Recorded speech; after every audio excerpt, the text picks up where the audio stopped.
നിങ്ങൾ ഈ ഒരു സീൻ കാണുമ്പോൾ ആകെ പകച്ചു പോയേക്കാം. കാരണം എന്താണ് ഈ കുട്ടികൾ ചെയ്യുന്നതെന്ന്, അതെന്താണെന്നല്ലേ? Wait and see.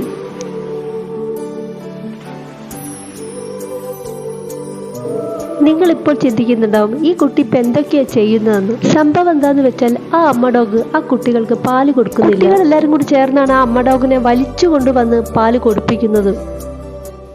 അത്ര പോലും അവൾ പാൽ കൊടുക്കുന്നില്ല കുഞ്ഞുങ്ങൾക്ക്. എന്നാലും ഈ പ്രായത്തിലുള്ള ആ കുഞ്ഞുങ്ങളുടെ ആ ഒരു നന്മ, അതാണ് നമ്മൾ എടുത്തു കാണേണ്ടത്. എന്നാലും സ്വന്തം കുഞ്ഞിനോട് അമ്മയ്ക്ക് തോന്നാത്തതാണ് ആ കുട്ടികൾക്ക് തോന്നിയത്. കുട്ടികൾക്ക് വേണമെങ്കിൽ കാണാത്തതുപോലെ പോകാം, പക്ഷെ അവരത് ചെയ്തില്ല. എന്തായാലും കാരുണ്യ പ്രവർത്തനം തോന്നിച്ച ഈ ഒരു വളർന്നു വരുന്ന ഈ തലമുറയ്ക്ക് നമുക്കൊരു ബിഗ് സല്യൂട്ട് കൊടുക്കാം.